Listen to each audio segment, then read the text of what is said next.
कृष्ण हरे हरे हरे राम राम राम हरे हरे हरे कृष्ण कृष्ण कृष्ण हरे हरे हरे राम राम राम हरे हरे हरे हरे कृष्ण ഹരേ കൃഷ്ണ. ശ്രീരാധഗോവിന്ദ മന്ദിര ഗുരുവിന്റെ ശ്രീമത്പാദങ്ങൾക്ക് സ്വാഗതം. ഓമജ്ഞാനതിമിരാന്തസ്യാനനാശനാശലാഘ്യ ചക്ഷുരുന്മീലിതം യേന തസ്മൈ ശ്രീഗുരുവേ നമഃ. ശ്രീചൈതന്യമനോഭീഷ്ടം സ്ഥാപിതം യേന ഭൂതലേ സ്വയം രൂപകഥാ മഹ്യം ദദാതി സുഹൃതാന്തികം. വന്ദേഹം ശ്രീഗുരു ശ്രീയുതാപദകമലം ശ്രീഗുരു വൈഷ്ണവാംശ ശ്രീരൂപം സകൃജാതം സഗണരഘുനാഥാന്വിതം തം സജീവം സാദ്വൈതം സാവധൂതം പരിജനസഹിതം കൃഷ്ണചൈതന്യദേവം ശ്രീരാധാ കൃഷ്ണപാദാം സഗണരഘുതാം ശ്രീവിശാഖാന്വിതാം. ഹേ കൃഷ്ണ കരുണാ സിന്ധു ദീനബന്ധു ജഗത്പദേ ഗോപേശ ഗോപികാ കാന്ത രാധാ കാന്ത നമസ്തേ. തപ്തകാഞ്ചന ഗൗരാംഗി ശ്രീരാധേ വൃന്ദാവനേശ്വരി ഋഷഭാനുസുതേ ദേവി പ്രണമാമി ഹരിപ്രിയേ.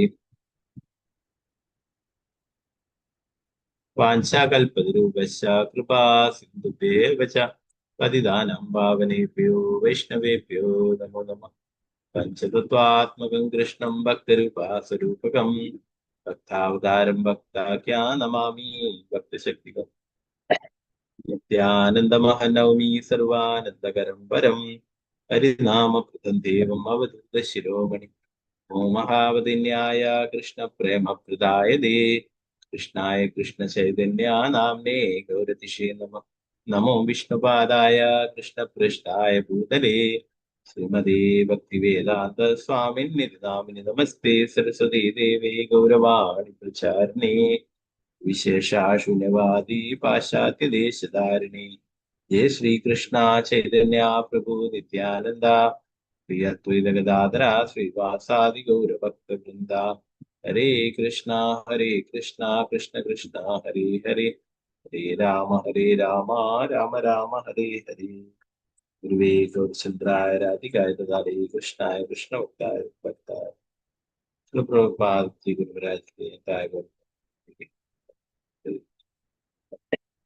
മദേക ബന്ധു മത്സംഗിൻ മദ്ഗുരു മന്മഹാദന മദ്ഭാഗ്യാമദാനന്ദാ നമോസ്തുതേ. ഗ്രന്ഥരായ ശ്രീമദ് ഭാഗവതം കി ജയ്. ശ്രീമദ് ഭാഗവതം ചതുർത്ഥ സ്കന്ധം 26 അധ്യായം ശ്ലോകം 17.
നമോ ഭഗവതേ വാസുദേവായ. രാമ ഊജുഃ.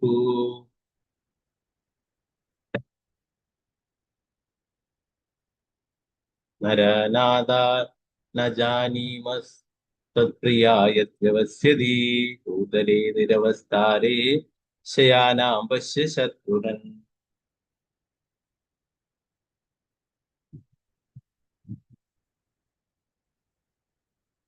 രാമ ഊജുഃ. നരനാഥ ന ജാനീമസ് തത്പ്രിയായദ്വ്യവസ്യതി ഭൂതലേ നിരവസ്ഥാരേ ശയാനാം പശ്യ ശത്രുഘ്നൻ. രാമ ഊജുഹു നരനാദാ ന ജാനീമസ്തത്പ്രിയായദ്വസ്യതി ഭൂതലേ നിരവസ്ഥാരേ ശയാനാം പശ്യ ശത്രുഘ്നൻ. ഹരേ കൃഷ്ണ.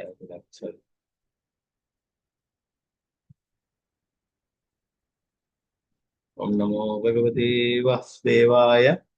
ഓം നമോ ഓം ഭഗവതേ നമോ വാസുദേവായ വാസുദേവായ.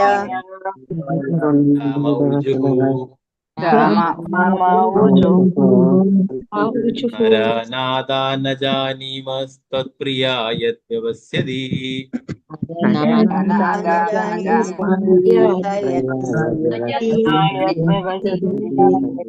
ഭൂതലേ നിരവസ്ഥാരേ ശയാനാം പശ്യ ശത്രുഘ്നൻ.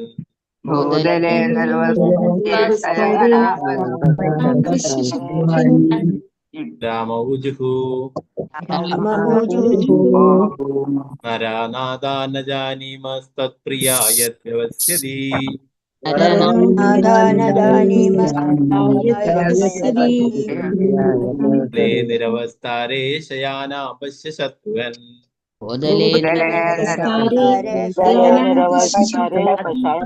ഭൂതലേ നിരവസ്ഥാരേ ശയാനാം പശ്യ ശത്രുഘ്നൻ.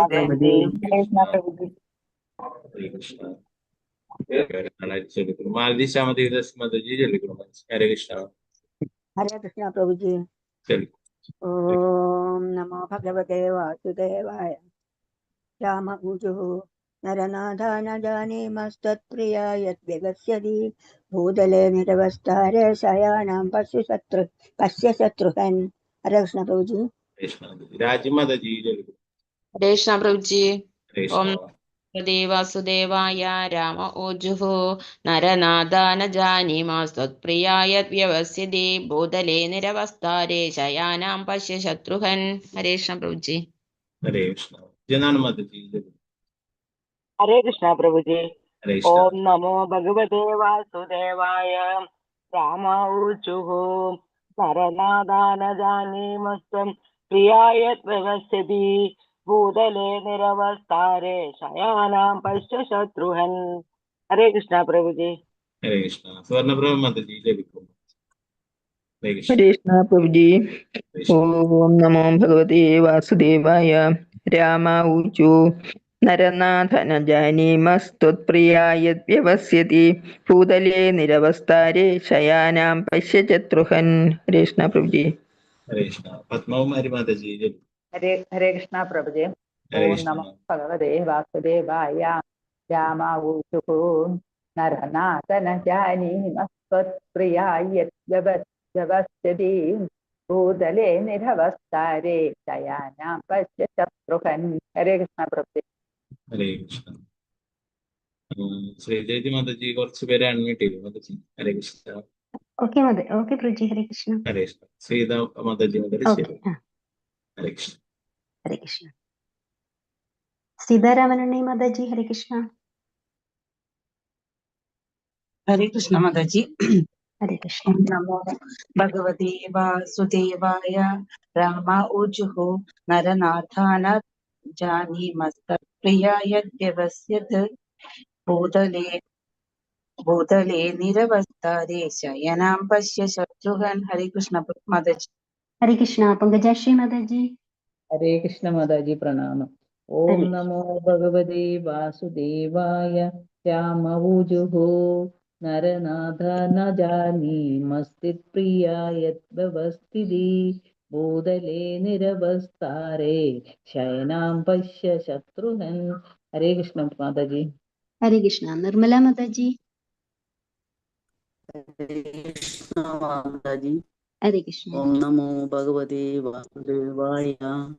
രാമ ഊചുഹു നരനാഥന ജാനീമസ്ത്വത്പ്രിയായദ്വസ്യതി ഭൂതലേ നിരവസ്ഥാരേ ശയാനാം പശ്യ ശത്രുഘ്നൻ. ഹരേ കൃഷ്ണ മാതാജി. ഹരേ കൃഷ്ണ. അംബിക കേശവി ദേവിദാസി ഹരേ മാതാജി. കൃഷ്ണ. ഹരേ കൃഷ്ണ മാതാജി. ഹരേ കൃഷ്ണ. ഓം നമോ ഭഗവതേ വാസുദേവായ. രാമ ഊചുഹു നരനാഥ ന ജാനീമസ്ത്വത്പ്രിയായദ്വസ്യതി ഭൂതലേ നിരവസ്ഥാരേ ശയാനാം പശ്യ ശത്രുഘ്നൻ. ഹരേ കൃഷ്ണ. ഹരേ കൃഷ്ണ. വിരജ വിജയ ദേവിദാസി മാതാജി. ഹരേ കൃഷ്ണ മാതാജി. ഹരേ കൃഷ്ണ. ഓം നമോ ഭഗവതേ വാസുദേവായ. രാമ ഊജുഃ നരനാഥന ജാനീമ ത്വത്പ്രിയായ വ്യവസ്യതി ഭൂതലേ നിരവസ്ഥാരേ ശയാനാം പശ്യ ശത്രുഘ്നൻ. ഹരേ കൃഷ്ണ മാതാജി. ഹരേ കൃഷ്ണ. ധനലക്ഷ്മി മാതാജി. ധനലക്ഷ്മി മാതാജി. ഹരേ കൃഷ്ണ. ഹരേ കൃഷ്ണ മാതാജി. ഹരേ ഓം കൃഷ്ണ. നമോ ഭഗവതേ വാസുദേവായ. രാമ ഊജുഃ നരനാഥന ജാനീമസ്ത്വത്പ്രിയായ വ്യവസ്യതി ഭൂതലേ നിരവസ്ഥാരേ ശയാനാം പശ്യ ശത്രുഘ്നൻ. ഹരേ കൃഷ്ണ മാതാജി. ഹരേ കൃഷ്ണ. തനുപ്രദേ മാതാജി.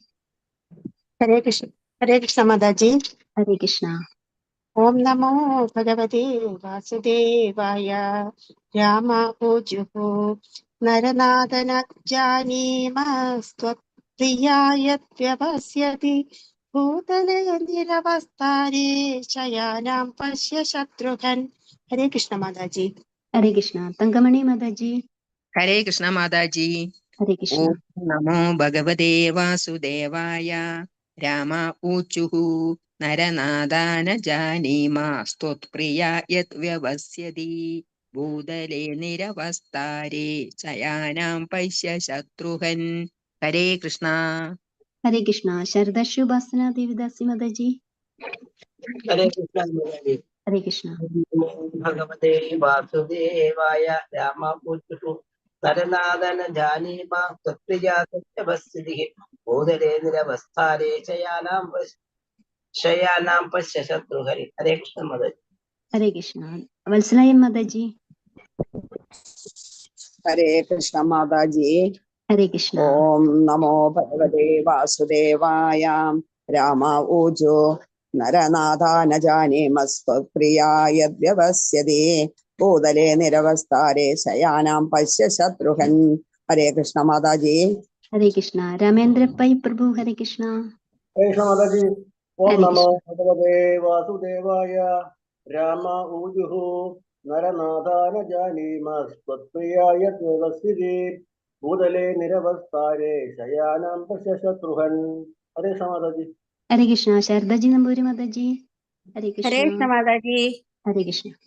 ഓം നമോ ഭഗവതേ വാസുദേവായ. രാമ ഊജുഃ നരനാഥന ജാനീമസ്ത്വത്പ്രിയായ വ്യവസ്യതി ഭൂതലേ നിരവസ്ഥാരേ ശയാനാം പശ്യ ശത്രുഘ്നൻ. ഹരേ കൃഷ്ണ മാതാജി. ഹരേ കൃഷ്ണ. വസന്ത മാതാജി. ഹരേ കൃഷ്ണ. ഹരേ കൃഷ്ണ മാതാജി. ഹരേ കൃഷ്ണ. ഓം നമോ ഭഗവതേ വാസുദേവായ. രാമ ഊജുഃ നരനാഥന ജാനീമസ്ത്വത്പ്രിയായ വ്യവസ്യതി ഭൂതലേ നിരവസ്ഥാരേ ശയാനാം പശ്യ ശത്രുഘ്നൻ. ഹരേ കൃഷ്ണ മാതാജി. ഹരേ കൃഷ്ണ. ശോഭ മാതാജി. ഹരേ കൃഷ്ണ മാതാജി. ഹരേ കൃഷ്ണ. ഓം നമോ ഭഗവതേ വാസുദേവായ.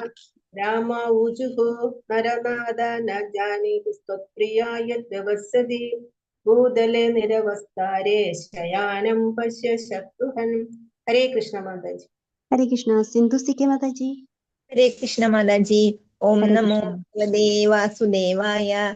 രാമ ഊജുഃ നരനാഥന ജാനീമസ്ത്വത്പ്രിയായ വ്യവസ്യതി ഭൂതലേ നിരവസ്ഥാരേ ശയാനാം പശ്യ ശത്രുഘ്നൻ. ഹരേ കൃഷ്ണ മാതാജി. ഹരേ കൃഷ്ണ. സാവിത്രി കൃപേശ്വരി ദേവിദാസി മാതാജി. ഹരേ കൃഷ്ണ മാതാജി. പ്രണാം ഹരേ മാതാജി. കൃഷ്ണ. ഓം നമോ ഭഗവതേ വാസുദേവായ. രാമ ഊജുഃ നരനാഥാന ജാനീമസ്ത്വത്പ്രിയായ വ്യവസ്യതി ഭൂതലേ നിരവസ്ഥാരേ ശയാനാം പശ്യ ശത്രുഘ്നൻ. ഹരേ കൃഷ്ണ മാതാജി. ഹരേ കൃഷ്ണ. നിഷ മാധവൻ മാതാജി. ഹരേ കൃഷ്ണ. നിഷ മാധവൻ മാതാജി അൺമ്യൂട്ട് ചെയ്തോളൂ. ഹരേ കൃഷ്ണ. ഹരേ കൃഷ്ണ മാതാജി. ഓം നമോ ഹരേ കൃഷ്ണ. ഭഗവതേ വാസുദേവായ. രാമ ഊജുഃ നരനാഥാന ജാനീമസ്ത്വത്പ്രിയായ വ്യവസ്ഥിതി ഭൂതലേ നിരവസ്ഥാരേ ശയാനാം പശ്യ ശത്രുഘ്നൻ. ഹരേ കൃഷ്ണ. ഹരേ കൃഷ്ണ. മഞ്ജു മാതാജി. ഹരേ കൃഷ്ണ പ്രഭുജി മാതാജി. ഓം നമോ ഭഗവതേ വാസുദേവായ. രാമ ഊചുഃ നരനാഥാന ജാനീമസ്തത്പ്രിയായ വ്യവസ്യതി ഭൂതലേ നിരവസ്ഥാരേ ശയാനാം പശ്യ ശത്രുഘ്നൻ. ഹരേ കൃഷ്ണ മാതാജി. ഹരേ കൃഷ്ണ. ഭാരതിയമ്മ മാതാജി ഹരേ കൃഷ്ണ. ഹരേ കൃഷ്ണ മാതാജി. ഓം ഹരേ നമോ കൃഷ്ണ. ഭഗവതേ വാസുദേവായ. രാമ ഊചുഃ നരനാഥന ജാനീമ സത്പ്രിയാ യദ്വ്യവസ്യതി ഭൂതലേ നിരവസ്ഥാരേ ശയാനാം പശ്യ ശത്രുഘ്നൻ. ഹരേ കൃഷ്ണ. ഹരേ കൃഷ്ണ. ഭാരതി മാതാജി ഹരേ കൃഷ്ണ മാതാജി. ഹരേ കൃഷ്ണ. ഓം ഹരേ നമോ കൃഷ്ണ. ഭഗവതേ വാസുദേവായ. രാമ ഊചുഃ നരനാഥാന ജാനീമസ്ത്വത്പ്രിയായത്യവസ്തൃതി ഭൂതലേ നിരവസ്ഥാരേ ശയാനാം പശ്യ ശത്രുഘ്നൻ. ഹരേ കൃഷ്ണ മാതാജി. ഹരേ കൃഷ്ണ. അനിത മാതാജി ഹരേ കൃഷ്ണ ഹരേ മാതാജി. കൃഷ്ണ. ഹരേ ഓം കൃഷ്ണ. നമോ ഭഗവതേ വാസുദേവായ. രാമ ഊജുഃ നരനാഥന ജാനീമസ്തത്പ്രിയായ വ്യവസ്യതി ഭൂതലേ നിരവസ്ഥാരേ ശയാനാം പശ്യ ശത്രുഘ്നൻ. ഹരേ കൃഷ്ണ മാതാജി. ഹരേ കൃഷ്ണ. രമണി മാതാജി ഹരേ കൃഷ്ണ. ഹരേ കൃഷ്ണ മാതാജി. ഹരേ കൃഷ്ണ. ഓം നമോ ഭഗവതേ വാസുദേവായ. രാമ ഊജുഃ നരനാഥന ജാനീമസ്ത്വത്പ്രിയായ വ്യവസ്യതി ഭൂതലേ നിരവസ്ഥാരേ ശയാനാം പശ്യ ശത്രുഘ്നൻ. ഹരേ കൃഷ്ണ. ഹരേ കൃഷ്ണ. ഗീതട്ടി മാതാജി ഹരേ കൃഷ്ണ മാതാജി. ഹരേ കൃഷ്ണ. ഓം നമോ ഭഗവതേ വാസുദേവായ. രാമ ഊജുഃ നരനാഥന ജാനീമസ്ത്വത്പ്രിയായ വ്യവസ്യതി ഭൂതലേ നിരവസ്ഥാരേ ശയാനാം പശ്യ ശത്രുഘ്നൻ. ഹരേ കൃഷ്ണ മാതാജി. ഹരേ കൃഷ്ണ. അനുത്തര കൃഷ്ണ ദേവിദാസി മാതാജി ഹരേ കൃഷ്ണ. ഹരേ കൃഷ്ണ മാതാജി. ഹരേ കൃഷ്ണ. ഓം നമോ ഭഗവതേ വാസുദേവായ. രാമ ഊചുഃ നരനാഥന ജാനീമഃ ത്വത്പ്രിയായത്യവസ്യതി ഭൂതലേ നിരവസ്ഥാരേ ശയാനാം പശ്യ ശത്രുഘ്നൻ. ഹരേ കൃഷ്ണ മാതാജി. ഹരേ കൃഷ്ണ. വത്സല ഗോപാല മാതാജി ഹരേ കൃഷ്ണ മാതാജി. ഹരേ ഓം കൃഷ്ണ. നമോ ഭഗവതേ വാസുദേവായ. രാമ ഊജുഃ നരനാഥന ജാനീമസ്തത്പ്രിയ യദ്വ്യവസ്ഥിതി ഭൂതലേ നിരവസ്ഥാരേ ശയാനാം പശ്യ ശത്രുഘ്നൻ. ഹരേ കൃഷ്ണ മാതാജി. ഹരേ കൃഷ്ണ. ഹരേ കൃഷ്ണ. Thank you പ്രഭുജി. ഹരേ കൃഷ്ണ. ഹരേ കൃഷ്ണ. മാതാജി ഇല്ലല്ലോ. ഓക്കെ മാതാജി. ഓക്കെ പ്രഭുജി. ഹരേ കൃഷ്ണ പ്രഭുജി. ഓം ഹരേ നമോ കൃഷ്ണ. ഭഗവതേ വാസുദേവായ. രാമ ഊചുഃ നരനാഥന ജാനീമസ്ത്വത്പ്രിയായ വ്യവസ്യതി ഭൂതലേ നിരവസ്ഥാരേ ശയാനാം പശ്യ ശത്രുഘ്നൻ. ഹരേ കൃഷ്ണ. Thank you പ്രഭുജി. ഹരേ കൃഷ്ണ.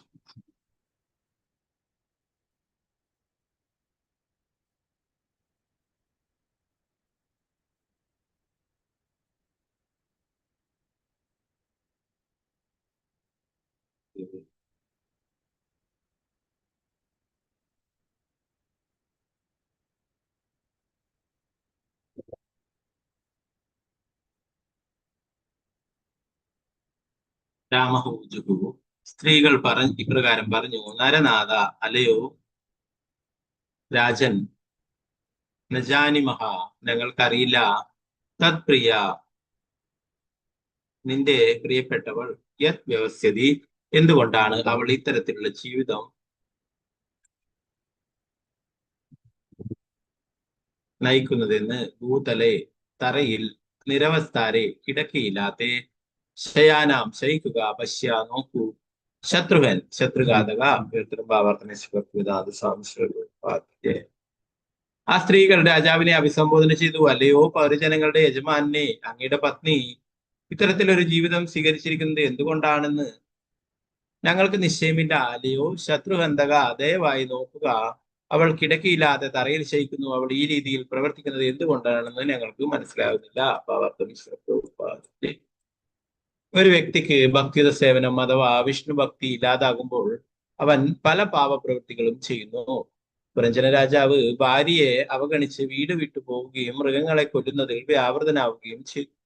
ഭൗതികവാദികളായ എല്ലാ പുരുഷന്മാരുടെയും സ്ഥിതി ഇതാണ്.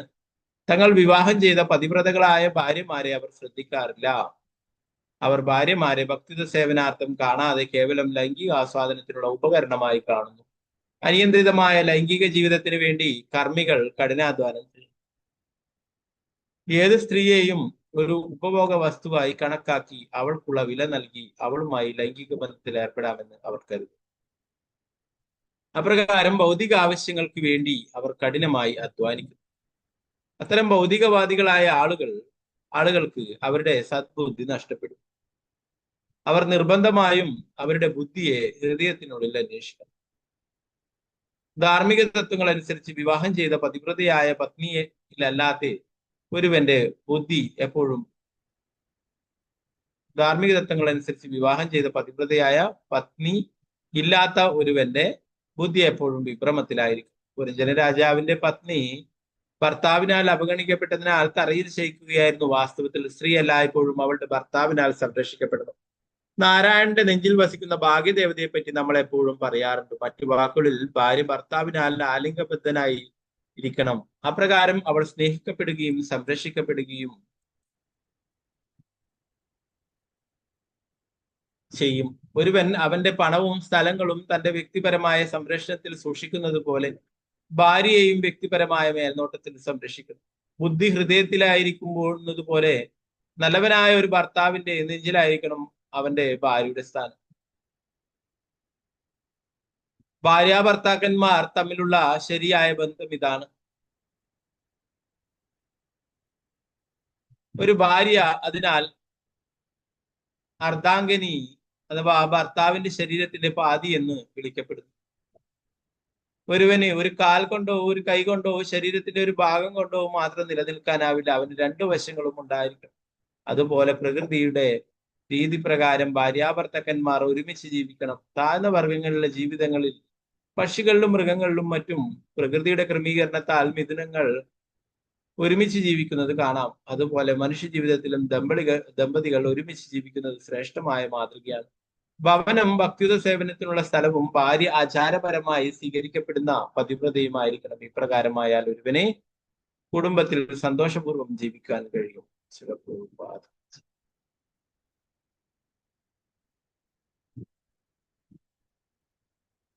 18ാമത്തെ ശ്ലോകം.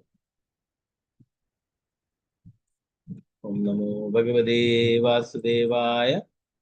നാരദ ഉവാച പുരഞ്ജനാ സ്വമഹീഷീം നിരീക്ഷ്യാവദുദാംബുവീ തത്സംഗോന്മതിതജ്ഞാനോ വൈക്ലഭ്യം പരമം യയു. നാരദ ഉവാച പുരഞ്ജന സ്വമഹിഷീം നിരീക്ഷ്യാവദുദാംബുവീ തത്സംഗോന്മതിതജ്ഞാനോ വൈക്ലഭ്യം പരമം യയു. ഹരേ കൃഷ്ണ. നേരത്തെ ചൊല്ലാൻ ബാക്കിയുള്ള ആരെങ്കിലും ഉണ്ടെങ്കിൽ ചൊല്ലാം. അല്ലെങ്കിൽ നമുക്ക് ദൈവത്തിൽ പ്രവർത്തനം.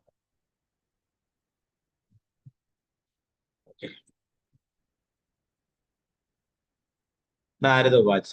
മഹാമുനി നാരദൻ പറഞ്ഞു, പുരഞ്ജന രാജാവ് സ്വമഹിഷി അവന്റെ സ്വന്തം രാജ്ഞി നിരീക്ഷ്യ കണ്ടിട്ട് അവധൂതാം വിഷാന്തേഹിയെ പോലെ കാണപ്പെടുക.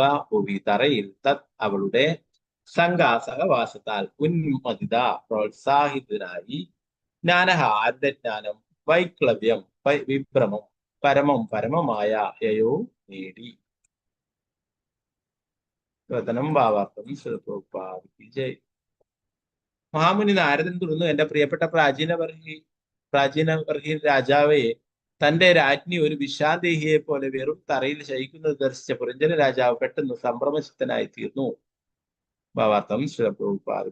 ഈ ശ്ലോകത്തിലെ വിഷാദേഹി എന്ന അർത്ഥം വരുന്ന അവധൂതാം എന്ന വാക്ക് പ്രത്യേകം അർത്ഥവത്താണ്. കാരണം ഒരു അവധൂതൻ അവന്റെ ശരീരം ശ്രദ്ധിക്കാറേയില്ല. രാജ്ഞി ശരിയായി വസ്ത്രം ധരിക്കാതെയും കിടക്കയില്ലാതെയും നിലത്ത് ശയിക്കുകയായിരുന്നതിനാൽ ആ കാഴ്ച പുരഞ്ജന രാജാവിനെ അതീവ ദുഃഖിതനാക്കി. മറ്റു വാക്കുകളിൽ അവൻ തന്റെ ബുദ്ധിയെ അവഗണിച്ചതിലും വനത്തിൽ തനിയെ മൃഗവേട്ടയിൽ മുഴുകിയതിലും പശ്ചാത്തപിച്ചു. വേറൊരു വിധത്തിൽ പറഞ്ഞാൽ, ഒരുവന്റെ സ്വബുദ്ധി മാറ്റപ്പെടുകയോ അവഗണിക്കപ്പെടുകയോ ചെയ്യുമ്പോൾ അവൻ പൂർണ്ണമായും പാപകർമ്മങ്ങളിൽ ഒരുവന്റെ സദ്ബുദ്ധി അഥവാ കൃഷ്ണാബോധം അവഗണിക്കപ്പെടുന്നതിലൂടെ അവൻ സംഭ്രാന്തചിത്തനായി പാപപ്രവൃത്തികളിൽ വ്യാപൃതനാകും. ഇത് ബോധ്യമാകുമ്പോൾ അവൻ പശ്ചാത്തപിക്കും. അത്തരമൊരു പശ്ചാത്താപം നരോത്തമദാസ് ഠാക്കൂർ വിവരിച്ചു.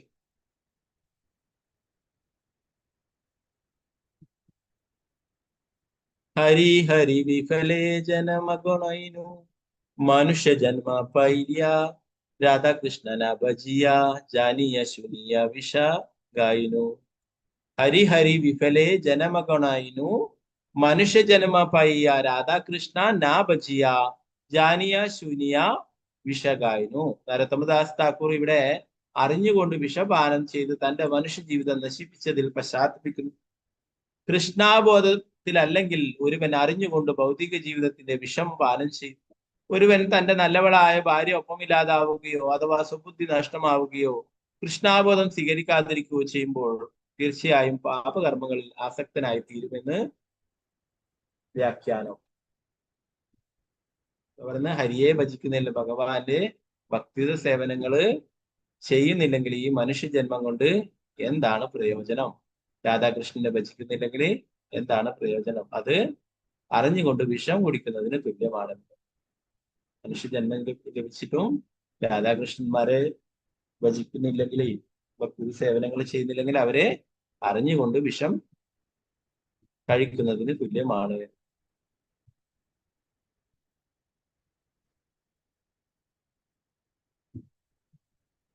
പത്തൊമ്പതാമത്തെ ശ്ലോകം.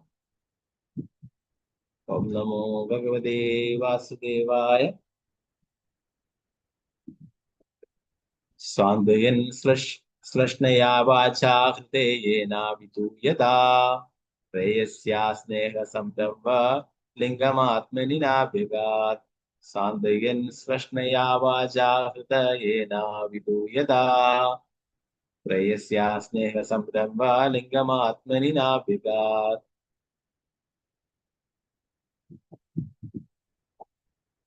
ഓക്കെ, ശോഭാപ്രതി മാതാജി ചോദിക്കുന്നു. ഹരേ കൃഷ്ണ. ഹരേ കൃഷ്ണ പ്രഭുജി. ഓം നമോ ഭഗവതേ വാസുദേവായ. സാന്ത്വയൻ ശ്ലക്ഷ്ണയാ വാചാ ഹൃദയേന വിദുയതാ പ്രേയസ്യ സ്നേഹ സാരംഭലിംഗമാത്മനി നാഭ്യഗാത്. ഹരേ ഹരേ കൃഷ്ണ. ഹരേ കൃഷ്ണ.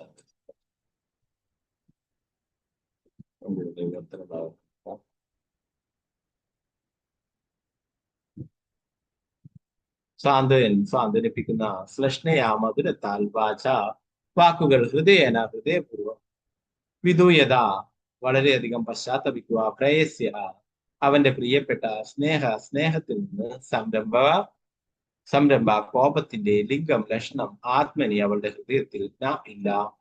അഭ്യഗാത് കുതിക്കുക. അഭ്യർത്ഥനം ഭാവാർത്ഥമേ ശിവക്വേദാന്ത സാംസ്കൃത. ദുഃഖിതനായ രാജാവ് അവന്റെ പത്നിയോട് അവളെ സന്തോഷിപ്പിക്കുന്ന വാക്കുകളിൽ സംസാരിക്കാൻ ആരംഭിച്ചു.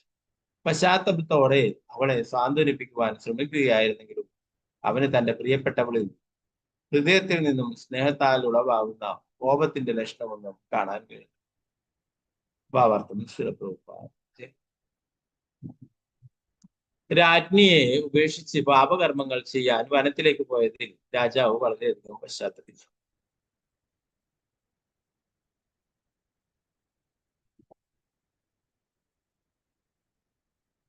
ഒരു വ്യക്തി അവന്റെ പാപകർമ്മങ്ങളിൽ കൃഷ്ണാബോധവും സദ്ബുദ്ധിയും ഉപേക്ഷിച്ചതിൽ പശ്ചാത്തപിക്കുമ്പോൾ അവന്റെ ഭൗതിക ഗുരുക്കളുടെ പാതയിൽ നിന്നും മോചനത്തിനുള്ള പാതയിലേക്കുള്ള വാതിൽ തുറക്കും.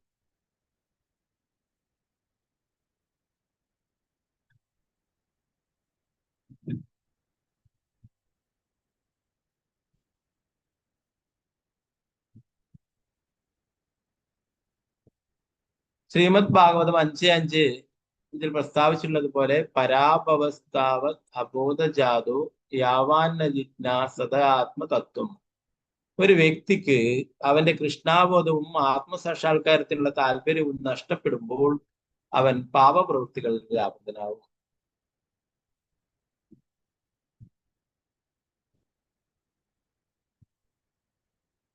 ഒരുവന്റെ ജീവിതത്തിലെ കൃഷ്ണാബോധമില്ലാത്ത എല്ലാ പ്രവൃത്തികളും അവനെ പരാജയത്തിലേക്കും ജീവിതത്തിന്റെ ദുരുപയോഗത്തിലേക്കും നയിക്കും. സ്വാഭാവികമായും കൃഷ്ണാബോധത്തിലേക്ക് വരുന്ന ഒരുവൻ മനുഷ്യരൂപത്തിലുള്ള ജീവിതത്തിൽ അവൻ മുമ്പ് ചെയ്തിട്ടുള്ള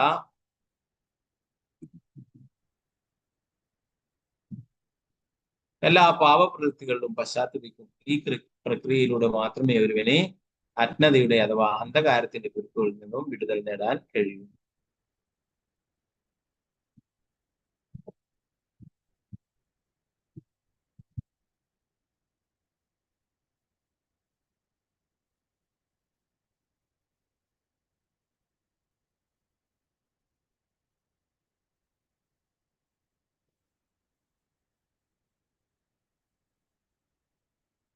ശ്ലോകം.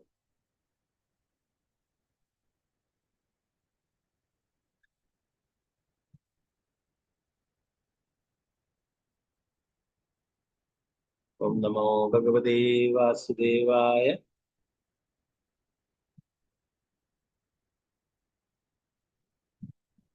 അനു നിന്നെ ദശന വീരോ അനുനയന പൂവിധ.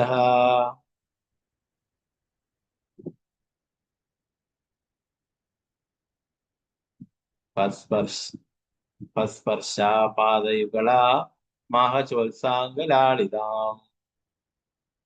അനു നിന്നെ ദശനകീർവീരോ അനുനയ പൂവിധ. സ്പർശാപാദയുഗള മഹചോത്സാംഗലാളിതാം.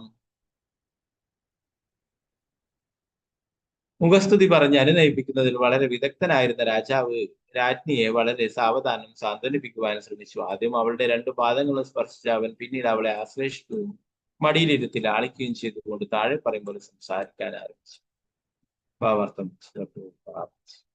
ഒരുവൻ ആദ്യം തന്റെ കഴിഞ്ഞ കാല ചെയ്തികളിൽ പശ്ചാത്തപിച്ചുകൊണ്ട് അവന്റെ കൃഷ്ണാബോധം ഉണർത്തണം.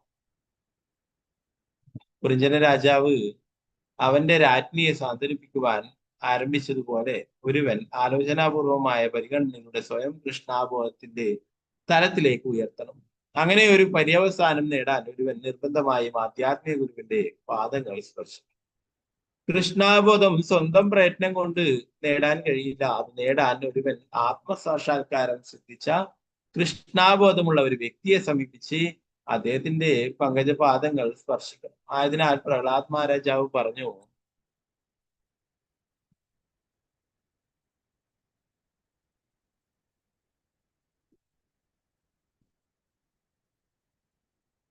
നൈഷാമതിസ്താവത് ദുരുക്രമാംഗ്രീം സ്പൃശതിയനർത്ഥപകമോ യത് അർത്ഥഃ മഹീയസാം പാദരജോഭിഷേകം നിഷ്കിഞ്ചനാനാം നവ്രണിത യാവത്. നൈഷാമതിസ്താവതുരുക്രമാംഗ്രീം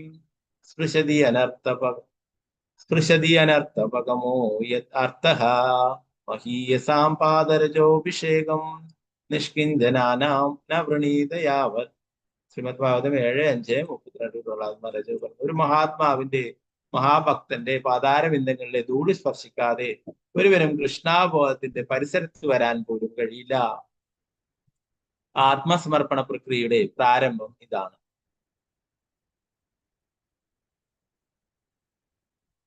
സർവരും തനിക്ക് സമർപ്പിതരാകണമെന്ന് കൃഷ്ണ ഭഗവാൻ ആഗ്രഹിക്കുന്നു. ഒരുവൻ ഒരു യഥാർത്ഥ ആധ്യാത്മിക ഗുരുവിന്റെ പാദപങ്കജങ്ങൾ സ്പർശിക്കുന്നതിലൂടെയാണ് ഈ സമർപ്പണ പ്രക്രിയ ആരംഭിക്കുന്നത്. യഥാർത്ഥ ആധ്യാത്മിക ഗുരുവിന് ആത്മാർത്ഥമായി സേവനം അനുഷ്ഠിക്കുന്നതിലൂടെ ഒരുവൻ അവന്റെ കൃഷ്ണാബോധത്തിലെ ആധ്യാത്മിക ജീവിതത്തിന് ആരംഭം കുറിക്കും. ആധ്യാത്മിക ഗുരുവിന്റെ പങ്കജപാദങ്ങൾ സ്പർശിക്കുന്നു എന്നതിനർത്ഥം ഒരുവൻ അവന്റെ മിഥ്യാഭിമാനവും ഭൗതിക ലോകത്തിലെ ഊതിപ്പെരുപ്പിച്ച പദവിയും ഉപേക്ഷിക്കുന്നു എന്നാണ്. തങ്ങളുടെ പദവികളുടെ അന്തസ്സിനെ കുറിച്ചുള്ള മിഥ്യാഭിമാനത്താൽ ശാസ്ത്രജ്ഞരെന്നും തത്വചിന്തകരെന്നും പറയപ്പെടുന്നവർ ഭൗതികാസ്ത്രത്തിന്റെ അന്ധകാരത്തിൽ തുടർന്നവർ യഥാർത്ഥത്തിൽ നാസ്തികരാണ്. സർവ്വതിന്റെയും പരമകാരണത്തെ പറ്റി അവർക്കറിയില്ല. മതിഭ്രമം ബാധിച്ചവരാണെങ്കിലും കാര്യങ്ങളെ അവയുടെ ശരിയായ കാഴ്ചപ്പാടിൽ കാണാൻ കഴിയുന്ന ഒരു വ്യക്തിയുടെ കാൽപാദങ്ങളിൽ വന്ദിക്കുവാൻ അവർ തയ്യാറല്ല.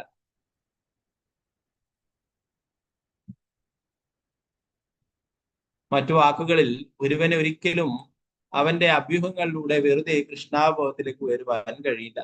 അവൻ യഥാർത്ഥ ആധ്യാത്മിക ഗുരുവിന് സമർപ്പിതനായേ തീരും. ഈ ഒരു പ്രക്രിയ മാത്രമേ അവനെ സഹായിക്കൂ.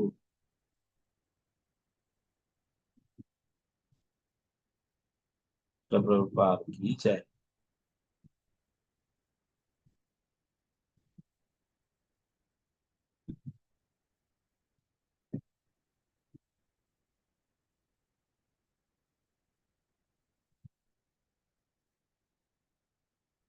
नारायणं नमस्कृत्य नरं चैव नरोत्तमं देवीं सरस्वतीं व्यासं ततो जयमुदीरये।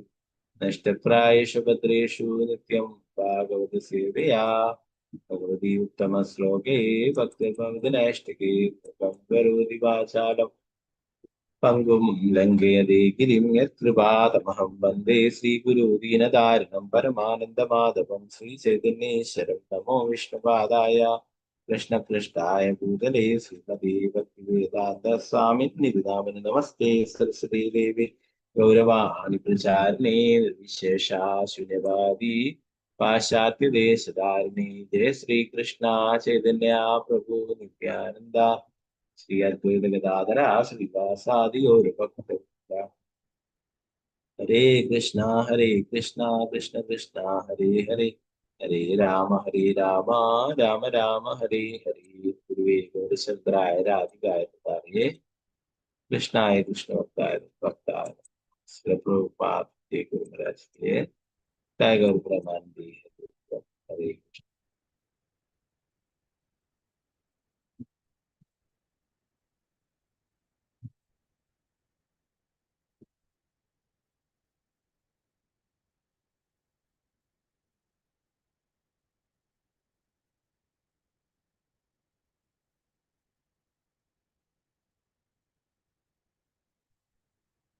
ഇന്നലെ അവസാനമായിട്ടുള്ള ശ്ലോകം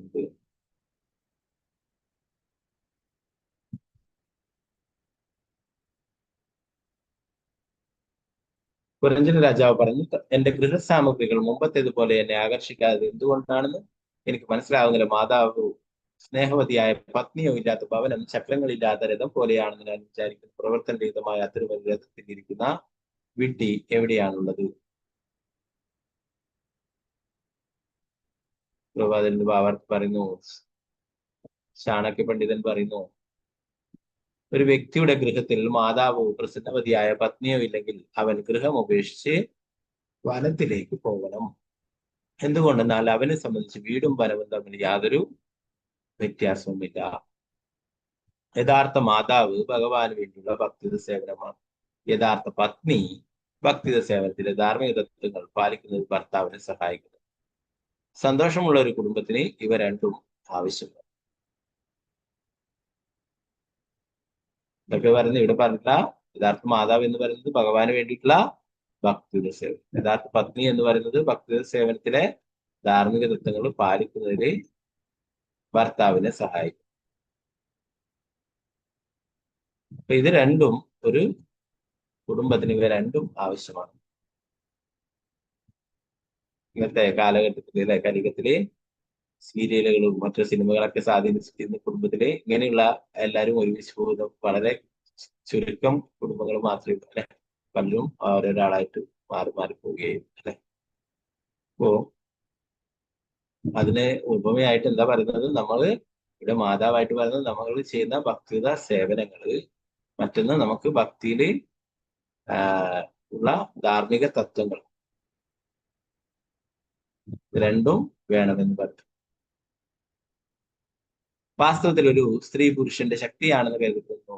ചരിത്രത്തിൽ നോക്കിയാൽ ഓരോ മഹാന്റെയും വളർച്ചയ്ക്ക് പിന്നിൽ അദ്ദേഹത്തിന്റെ മാതാവോ പത്നിയോ ഉണ്ടെന്ന് കാണാം. ഇരുവരും നല്ലവളായ ഒരു മാതാവും ശ്രേഷ്ഠയായ ഒരു പത്നിയും ഉണ്ടെങ്കിൽ ഒരുവന്റെ ജീവിതം വളരെ വിജയകരമാവും.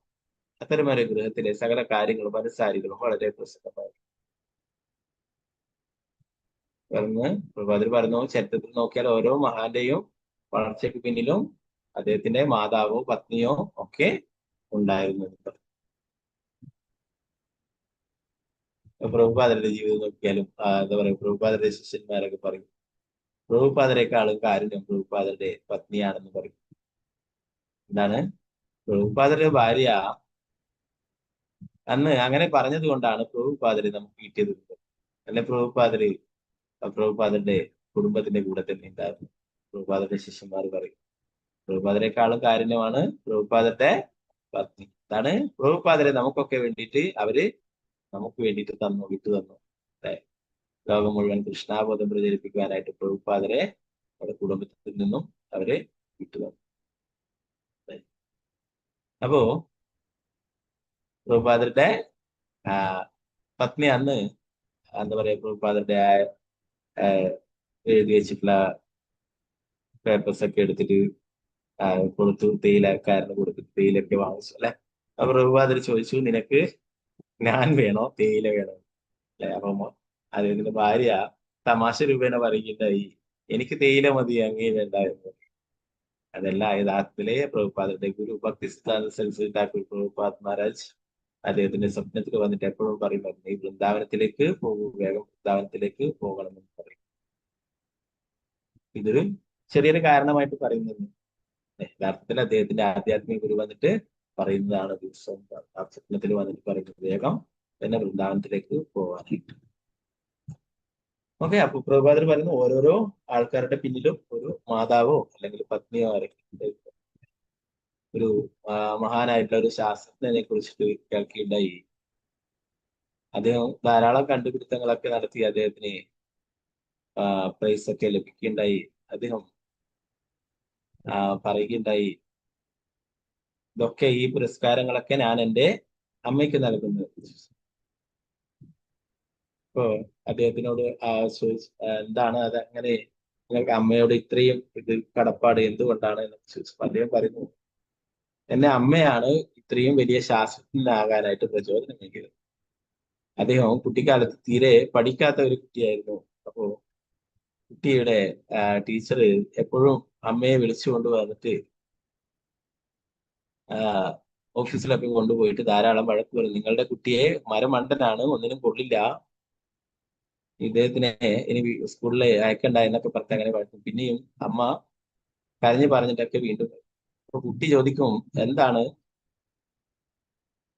അമ്മേ അവർ പറയുന്നത് ടീച്ചർ എന്ന് പറയുന്നത്. അപ്പോ അമ്മ എപ്പോഴും പറയും, ആ കുട്ടിയെ സമാധാനിപ്പിക്കാനായിട്ട് നല്ല മിടുക്കനായിട്ടുള്ള കുട്ടിയാണെന്നാണ് പറയുന്നത്. അപ്പൊ അങ്ങനെ പലപ്പോഴും ഇങ്ങനെ പറഞ്ഞപ്പോഴൊക്കെ അമ്മ ആ കുട്ടിയിൽ നിന്നും അത് മറച്ചു വെച്ചിട്ട് പറഞ്ഞു, നീ പഠിക്കാൻ മിടുക്കനാണെന്നാ പറഞ്ഞത്, നിന്നെ പറ്റി നല്ലത് പറയാനാണ് വെച്ചിട്ടുള്ളത്. അങ്ങനെ ആ കുട്ടി അവസാനം ശാസ്ത്രജ്ഞനായിട്ട് മാറുകയുണ്ട്. അപ്പൊ ആ ശാസ്ത്രജ്ഞൻ പറയുകയുണ്ട, ഇത് എന്റെ സ്വന്തം കഴിവല്ല, എന്റെ അമ്മയാണ് ഇതിനൊക്കെ കാരണം. ഞാൻ പലപ്പോഴും തോറ്റുപോയപ്പോഴൊക്കെ അമ്മയാണ് എന്നെ പ്രചോദിപ്പിച്ചിട്ടുണ്ടായിരുന്നത്. ഇങ്ങനെ അവസാനം ആ ടീച്ചർ കൊടുത്തിട്ടുള്ള കുറെ ലെറ്ററൊക്കെ അദ്ദേഹത്തിന് കുറെ അമ്മയൊക്കെ പോയതിനു ശേഷം അദ്ദേഹം ആ അമ്മയുടെ ഷെൽഫിലൊക്കെ വെച്ചിട്ടുണ്ടായിരുന്നു. സ്കൂളിൽ നിന്ന് കൊടുത്തു വെച്ചിട്ടുള്ള ഓരോ ലെറ്ററും അതിലൊക്കെ എഴുതിയിട്ടുണ്ടായിരുന്നു, നിങ്ങളുടെ കുട്ടീനെ ഒന്നിനും കൊള്ളാത്തവനാണ്, ഇവിടെ ഇനി സ്കൂളിലേക്ക് അയക്കണ്ട എന്നൊക്കെ പറഞ്ഞിട്ട് അദ്ദേഹം ആ കത്തുകൾ വായിച്ചിട്ട് കരയുകയുണ്ടായിരുന്നു. അത്രയും അമ്മ അത്രയും ആ കുട്ടിയെ പ്രോത്സാഹിപ്പിച്ചു, സ്കൂളിൽ നിന്നൊക്കെ മോശം കുട്ടിയാണെന്ന് പറഞ്ഞു. അപ്പൊ അതുപോലെ ധാരാളം ആൾക്കാരുണ്ട്, അവരൊക്കെ ഓരോ വിജയത്തിന്റെ എന്താ പറയുന്നത് വിജയത്തിന് കാരണമായിട്ടുള്ളത് ഒന്നിക്കൽ അവരുടെ മാതാവ് അല്ലെങ്കിൽ പത്നിയാണെന്ന് പ്രഭുപാദരൊക്കെ പറഞ്ഞു.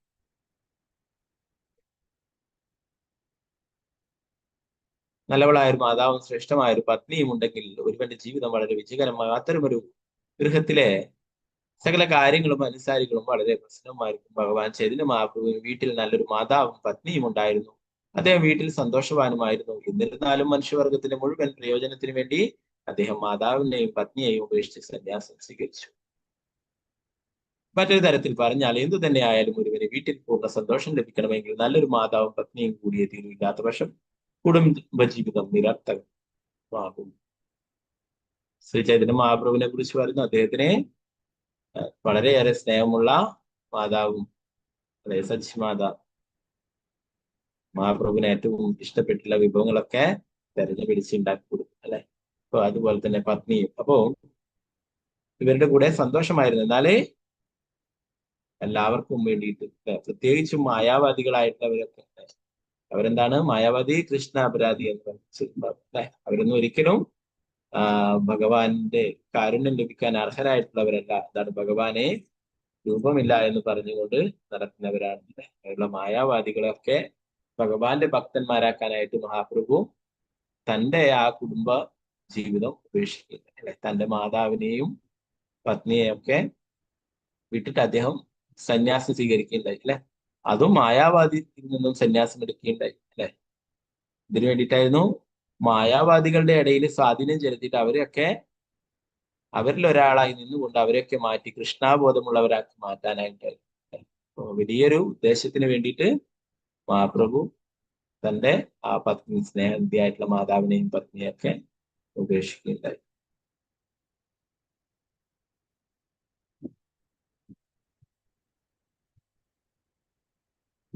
പ്രവാചകൻ പറഞ്ഞു, വീട്ടില് നല്ലൊരു മാതാവും പത്നിയും ഉണ്ടെങ്കിലേ കുടുംബം സന്തോഷകരമാവും, അല്ലെങ്കിൽ കുടുംബം നിരർത്ഥകമാണെന്ന്. ഒരുവൻ അവന്റെ ബുദ്ധിയാൽ ധാർമ്മികമായി നയിക്കപ്പെടാതെയും പരമദിവ്യപുരുഷനായ ഭഗവാന് വേണ്ടി ഭക്തി സേവനം അനുഷ്ഠിക്കാതെയും വിടുക, അവന്റെ ഭവനം ഒരു വിശുദ്ധ വ്യക്തിക്ക് ഒരിക്കലും സന്തോഷം പകരുന്നതാവില്ല. മറ്റു വാക്കുകളിൽ ഒരു വ്യക്തിക്ക് നല്ലൊരു മാതാവോ പത്നിയോ ഉണ്ടെങ്കിൽ അവൻ സന്യാസം സ്വീകരിക്കേണ്ടതില്ല. അതായത് അത് അത്യന്തം ആവശ്യമല്ലാത്ത പക്ഷം ഭഗവാൻ ചൈതന്യ മഹാപ്രഭുവിന്റെ പോലെ. എന്താ പറയുന്നത്, ഒരു വ്യക്തിക്ക്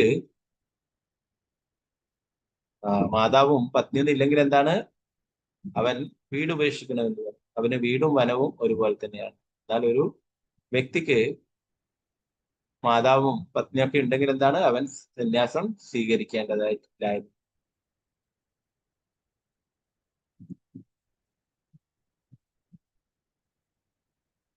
പതിനാറാമത്തെ ശ്ലോകത്തിൽ പറഞ്ഞു, ആവൽ സമുദ്രത്തിൽ മുങ്ങിത്താഴുകയായിരുന്നപ്പോഴൊക്കെ എന്നെ രക്ഷിച്ചുകൊണ്ടിരുന്ന ആ സുന്ദരിയായ സ്ത്രീയെ കുറിച്ചുള്ള വിവരണങ്ങൾ ദയവായി എന്നെ അറിയിച്ചാലും ഓരോ ചുവടുവയ്പിലും സദ്ബുദ്ധി നൽകി അവൾ എന്നെ എപ്പോഴും രക്ഷിച്ചുകൊണ്ടാണ് ഇരുന്നത്. പറഞ്ഞു, ശ്രേഷ്ഠയായ പത്നിയും സദ്ബുദ്ധിയും തമ്മിൽ യാതൊരു ഭേദവുമില്ല. സദ്ബുദ്ധിയുള്ള ഒരുവിനെ ഉചിതമായി ആലോചിക്കുവാനും അനവധി ആവൽ സന്ധികളിൽ നിന്ന് സ്വയം രക്ഷിക്കുവാനും സാധിക്കും.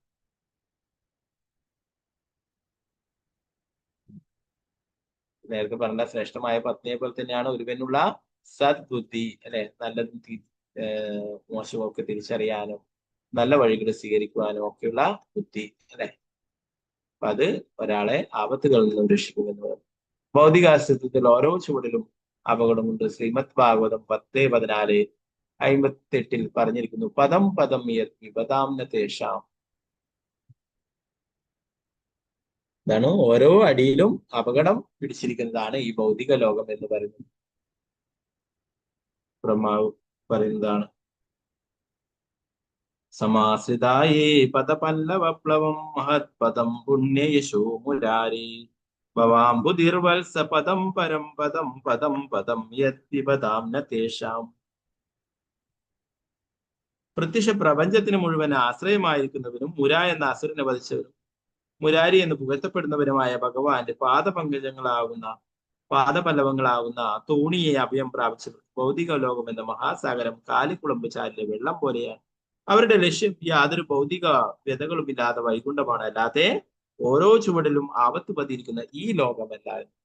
ഈ ലോകത്തിലെ ഓരോ ചുവടിലും ആപത്ത് പതിയിരിക്കുന്നു. അതുകൊണ്ട് ഒരു ബുദ്ധിമാനായിട്ടുള്ള വ്യക്തി, അല്ലെ, അദ്ദേഹം ഒരിക്കലും ഈ ഭൗതിക ലോകം ആസ്വദിക്കുവാനായിട്ട് ആഗ്രഹിക്കുന്നില്ല. ഇവിടുന്ന് രക്ഷപ്പെട്ടു പോകാനായിട്ട് ആഗ്രഹിക്കുന്നു.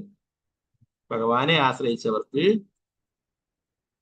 എന്താണ്, ഈ ഭൗതിക ലോകം എന്ന് പറയുന്നത് ഒരു കാലിക്കുളമ്പ് ചാലിലെ വെള്ളം പോലെയാണെന്ന് പറയുന്നത്.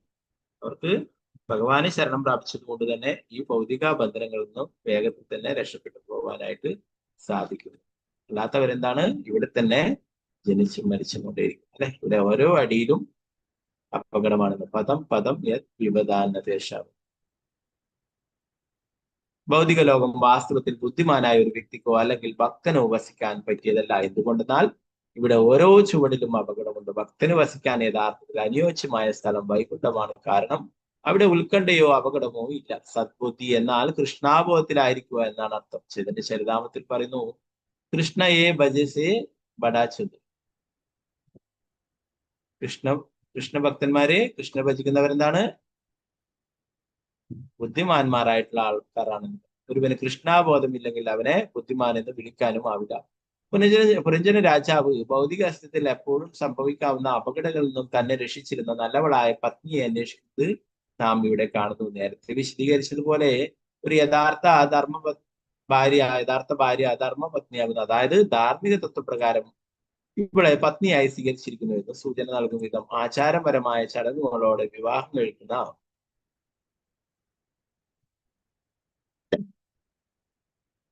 സ്ത്രീയാണ് ധർമ്മപത്നിക്ക് അഥവാ ധാർമ്മിക തത്വപ്രകാരം വിവാഹം കഴിക്കുന്ന സ്ത്രീക്ക് ജനിക്കുന്ന സന്താനങ്ങൾക്ക് പിതൃസ്വത്തിന് അവകാശം. പക്ഷെ ശരിയായ രീതിയിൽ വിവാഹം ചെയ്യാത്ത സ്ത്രീയിൽ ജനിക്കുന്ന കുട്ടികൾക്ക് പിതാവിന്റെ സ്വത്തിന്മേൽ അവകാശമില്ല.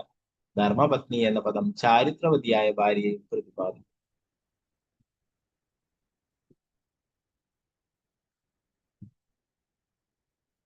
പ്രവാചകൻ പറയുന്നു, വെണ്ണ അഗ്നിയുടെ സംയുക്ത ചെലവരിക്കും, അതുപോലെ സ്ത്രീ അഗ്നി പോലെയാണ്, പുരുഷൻ വെണ്ണ പോലെയും.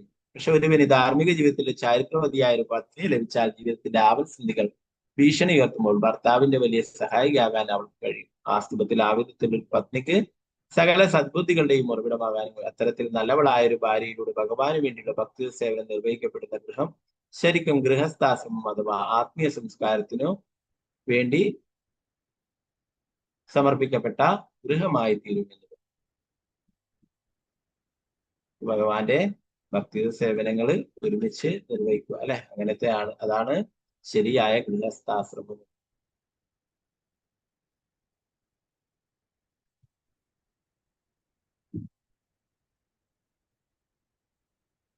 പതിനേഴാമത്തെ ശ്ലോകത്തിൽ പറയുന്നത്,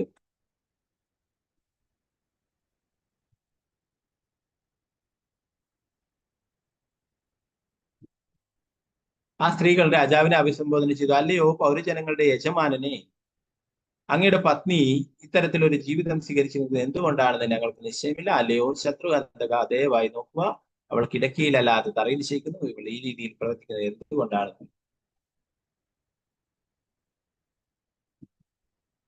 ഇവിടെ പ്രഭുപാദർ പറയുന്നു, ഒരു വ്യക്തിക്ക് ഭക്തി സേവനം അഥവാ വിഷ്ണു ഭക്തി ഇല്ലാതാകുമ്പോൾ അവൻ പല പാവപ്രവൃത്തികളും ചെയ്യുന്നു. പുരഞ്ജന രാജാവ് ഭാര്യയെ അവഗണിച്ച് വീട് വിട്ടുപോവുകയും മൃഗങ്ങളെ കൊടുന്നതിൽ വ്യാപൃതനാവുകയും ചെയ്തു. ഭൗതികവാദിയായ എല്ലാ പുരുഷന്മാരുടെയും സ്ഥിതി ഇതാണ്. നേരത്തെ പറഞ്ഞു അല്ലെ, സദ്ബുദ്ധി ഇല്ലെങ്കിൽ എന്താ സംഭവിക്കുക? പാപകർമ്മങ്ങളൊക്കെ ചെയ്യുന്നത്. ഇപ്പൊ നേരത്തെ പറഞ്ഞു, പുരഞ്ജന രാജാവ് ധാരാളം മൃഗങ്ങളെ വേട്ടയാടിക്കൊല്ലുന്നു, അല്ലെ? സാധു മൃഗങ്ങളെയൊക്കെ, മുയലിനെയും മാനിനെയും മറ്റുള്ളതിനെയൊക്കെ വേട്ടയാടിക്കൊല്ലുന്നു. പ്രവാചകൻ പറഞ്ഞു, ഭൗതികവാദികളായ എല്ലാ പുരുഷന്മാരുടെ സ്ഥിതി ഇതാണ്. തങ്ങൾ വിവാഹം ചെയ്ത പതിവ്രതകളായ ഭാര്യമാരെ അവർ ശ്രദ്ധിക്കാറില്ല.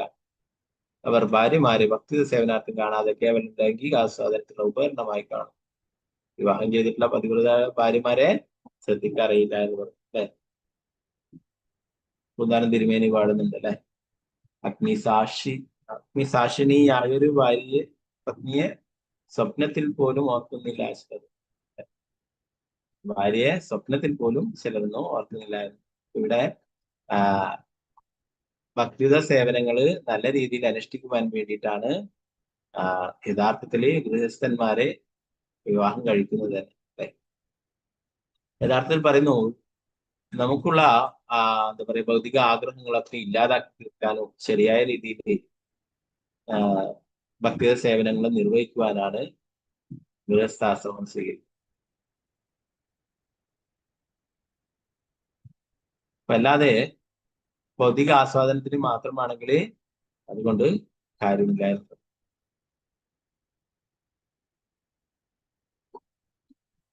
അനിയന്ത്രിതമായ ലൈംഗിക ജീവിതത്തിന് വേണ്ടി കർമ്മികൾ കഠിനാധ്വാനിക്കുന്ന ഏത് സ്ത്രീയെയും ഒരു ഉപവസ്തുവായി കണക്കാക്കി അവൾക്കുള്ള വില നൽകി അവളുമായി ലൈംഗിക ബന്ധത്തിൽ ഏർപ്പെടാവുന്ന അപ്രകാരം ഭൗതിക ആവശ്യങ്ങൾക്ക് വേണ്ടി അവർ കഠിനമായി അധ്വാനിക്കുന്നു.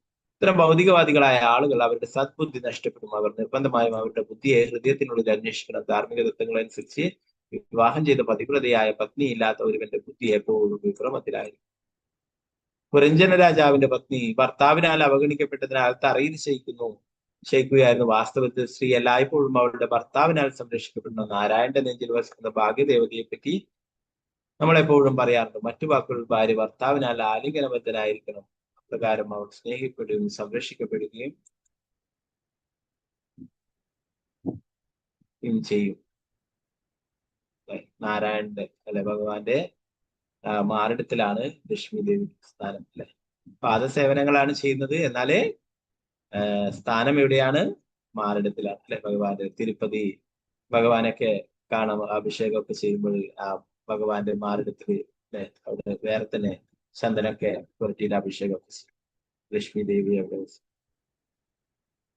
അതുപോലെ തന്നെ നമ്മൾ നേരത്തെ കണ്ടു ഭൃഗുമുനി അല്ലെ ഭഗവാനെ സന്ദർശിക്കുകയും ഭഗവാനെ ചവിട്ടുകയും മാറിടത്തിൽ ചവിട്ടുകയും നെഞ്ചിൽ ചവിട്ടുകയും ചെയ്തപ്പോൾ എന്താണ്? ലക്ഷ്മി ദേവിക്ക് വേദനിച്ചു എന്ന് പറഞ്ഞു. ഭഗവാൻ ചോദിച്ചെന്താണ്? മഹർഷി അങ്ങയുടെ പാദം വേദനിച്ചോ എന്ന് കേട്ടപ്പോൾ തന്നെ ലക്ഷ്മി ദേവിക്ക് കോപം വരികയുണ്ടായിരുന്നു. ലക്ഷ്മി ദേവി വസിക്കുന്ന സ്ഥലമാണ് മാറിടം അല്ലെ, അവിടെയാണ് ചവിട്ടിയിട്ടുള്ളത്. അപ്പോ നാരായണന്റെ മാറിടത്തിൽ ഹൃദയത്തിലാണ് ലക്ഷ്മി ദേവി വസിക്കുന്നത്. ഭാര്യ ഭർത്തകൻ തമ്മിലുള്ള ശരിയായ ബന്ധം ഇതാണ്. ഒരു ഭാര്യ അതിനാൽ അർദ്ധാംഗിനി അഥവാ ഭർത്താവിന്റെ ശരീരത്തിന്റെ പാതി എന്ന് വിളിക്കപ്പെടുന്നു. ശിവനും പാർവതിയും ഒക്കെ പല ഫോട്ടോകൾ ചിത്രങ്ങളിലൊക്കെ നമുക്ക് കാണാൻ സാധിക്കും അല്ലെ. പകുതി പാർവതി പകുതി ശിവനുമായിട്ട് അർദ്ധനാരീശ്വരായിട്ട് അല്ലെ. അപ്പോ ഇവിടെ പറയുന്നു ഭർത്താവിന്റെ ശരീരത്തിന്റെ പാതി എന്ന് വിളിക്കും. ഒരുവനെ ഒരു കാൽ കൊണ്ടോ കൈ കൊണ്ടോ ശരീരത്തിന്റെ ഒരു ഭാഗം കൊണ്ടോ മാത്രം നിലനിൽക്കാൻ അവന് രണ്ടു വശങ്ങളും ഉണ്ടായിരിക്കണം. അതുപോലെ പ്രകൃതിയുടെ രീതി പ്രകാരം ഭാര്യ ഭർത്താക്കന്മാർ ഒരുമിച്ച് ജീവിക്കണം. താഴ്ന്ന വർഗ്ഗങ്ങളിൽ ചിന്തകളിലും പക്ഷികളും മൃഗങ്ങളിലും മറ്റും പ്രകൃതിയുടെ കൃപയെത്താൻ മിഥുനങ്ങൾ ഒരുമിച്ച് ജീവിക്കുന്നത് കാണാം. അതുപോലെ മനുഷ്യ ജീവിതത്തിലും ദമ്പതികൾ ഒരുമിച്ച് ജീവിക്കുന്നത് ശ്രേഷ്ഠമായ മാതൃകയാണ്. ഭവനം ഭക്തിത സേവനത്തിലുള്ള സ്ഥലവും ഭാര്യ ആചാരമായി സ്വീകരിക്കപ്പെടുന്ന പതിവ്രതയുമായിരിക്കണം. ഇപ്രകാരമായാൽ ഒരുവന് കുടുംബത്തിൽ സന്തോഷപൂർവ്വം ജീവിക്കാൻ കഴിയുന്നത്. ഭവനം എന്ന് പറയുന്നത് ഭക്തിത സേവനത്തിനുള്ള സ്ഥലമാണ്.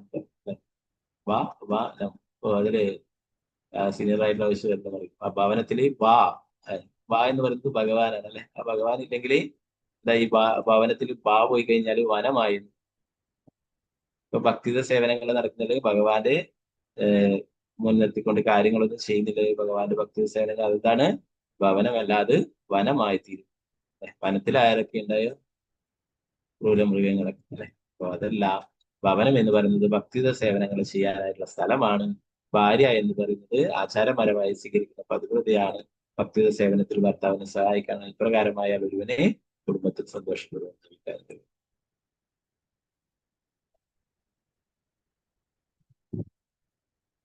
നാരദമുനി പറയുന്നു, മാമുനി നാരദൻ തുടർന്ന് എന്റെ പ്രിയപ്പെട്ട പ്രാചീന ബർഹി രാജാവെ, തന്റെ രാജ്ഞി ഒരു വിശാന്തിയെ പോലെ വെറും തലയിൽ ദർശിച്ച പുരഞ്ജൻ രാജാവ് പെട്ടെന്ന് സംഭ്രമചിത്തനായി തീർന്നു.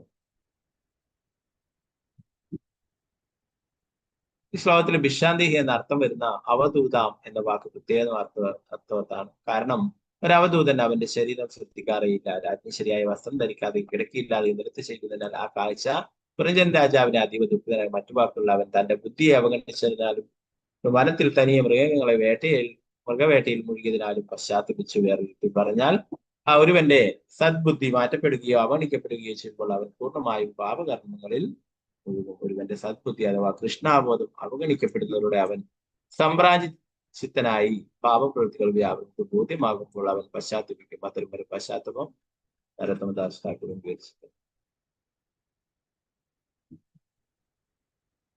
സദ്ബുദ്ധി ഇല്ലാതായി തീരുകയും അല്ലെ.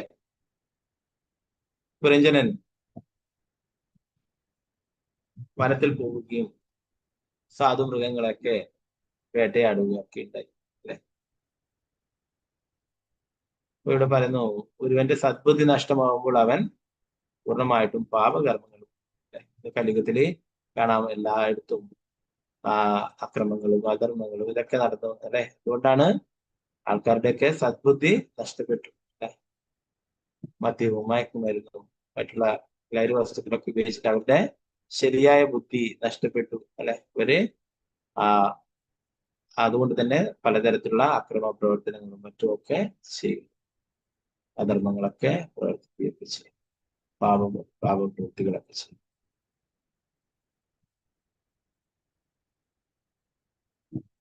ഒരുവന്റെ സദ്ബുദ്ധി അഥവാ കൃഷ്ണാബോധം അവഗണിക്കപ്പെടുന്നതിലൂടെ അവൻ സംഭ്രാന്തചിത്തനായി പാപവൃത്തികൾ വ്യാപൃതനാകും.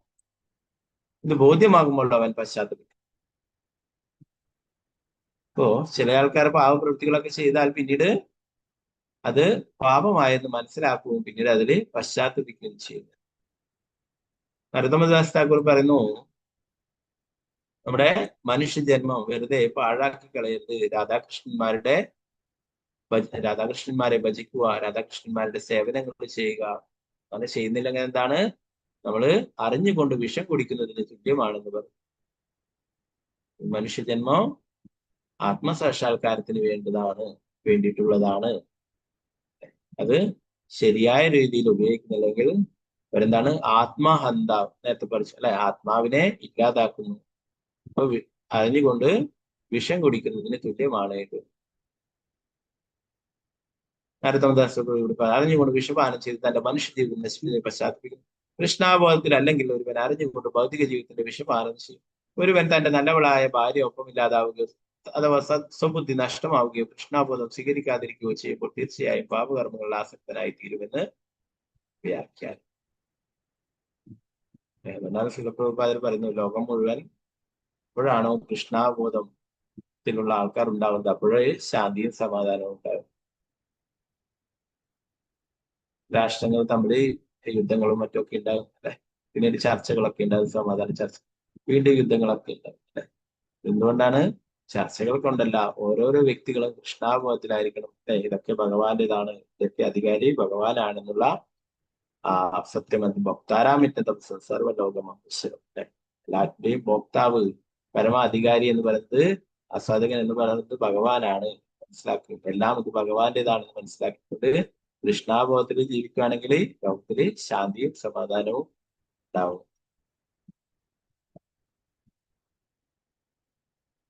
ബാക്കി ഭാഗങ്ങൾ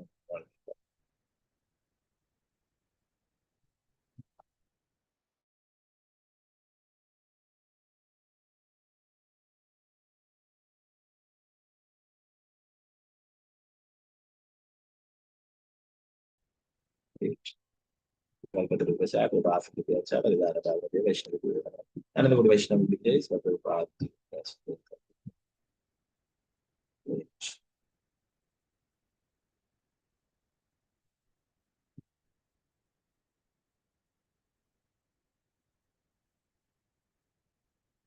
മറ്റു ഭാഗങ്ങളെ സംശയങ്ങളുണ്ടെങ്കിൽ കൈയെടുക്കാം, ഇല്ലെങ്കിൽ ക്ലാസ്സിൽ ചുരുക്കാം. ശനിയാഴ്ചയാണ് ഏകാദശി. പാണ്ഡവ നിർജ്ജല ഏകാദശി 7-ാം തീയതി.